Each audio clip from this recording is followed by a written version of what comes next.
Kosgei, KTN News, Nairobi.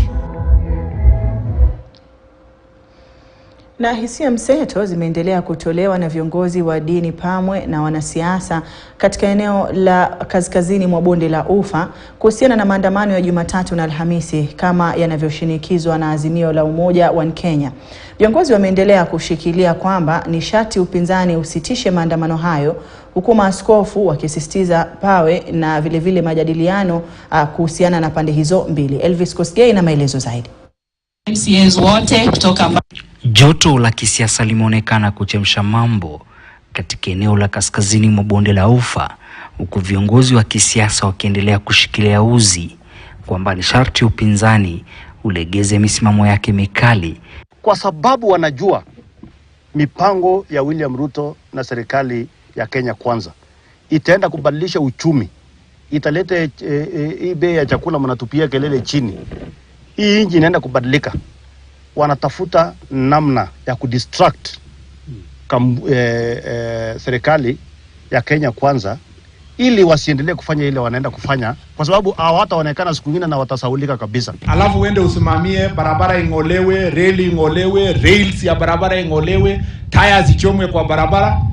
Hata sisi juzi tulikuwa nje wakati wa handshake, sisi tulikuwa nje, lakini hatukuchoma tires na hatukuiba maduka ya watu na hatukufanya biashara ya mama mboga iharibike. Na tunaambia Raila kwamba wewe Raila, kubali kwamba ulishindwa kura, kwamba wewe ungekuwa 2007 wewe ndio ungekuwa rais wa Jamhuri ya Kenya, lakini wewe mwenyewe uliachilia. Tulikupigania, hata Mheshimiwa William Ruto alikupigania mpaka akafungwa kule Hague, wewe ukaachilia. And I want to challenge the star political parties. Badala ya kupea ODM pesa na Azimio One Kenya Alliance pesa ya chama, hizo pesa zitumike kucompensate Kenyans who their property has been lost and their lives has been lost.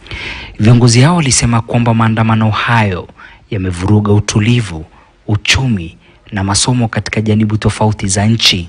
Wakati unaenda maandamano, nataka nikuombe ya kwamba hiyo maandamano ikiharibika hata watoto waendi shule, ni mtoto yako unaharibia maisha, sio William Samoei Ruto ama sio Raila Odinga.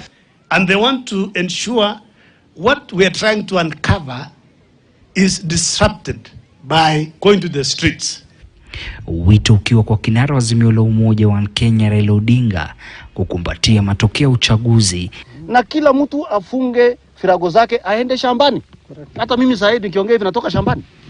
Nimeamkia shamba yangu asubuhi. Kando na hika zingine niko naye.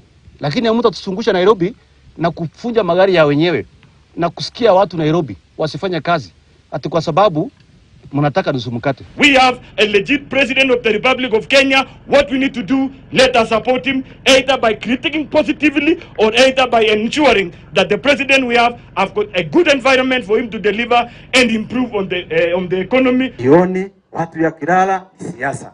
Sasa unataka tufanye kazi namna gani? Saa hii tunapeana ma CDF, tunafanya nini? Wengine wako kwa kazi na nyinyi mko kwa maandamano. Hata hivyo, viongozi wa kanisa la Katoliki na lile la ACK wamemtaka Rais William Ruto na kinara wa Azimio Raila Odinga kusuluhisha tofauti zao. Hatusemi kwamba wawe na mambo ya handshake, tunasema waketi na kuongea na kutatua hayo mambo ambayo imewagawanya. Even tomorrow, when the opposition are saying they are going to do the mass action, we want to pray for them that they shall soften their hearts and give room to dialogue. Elvis Kosgei, KTN News, katika kaunti ya Uasin Gishu. Wakati huo jopo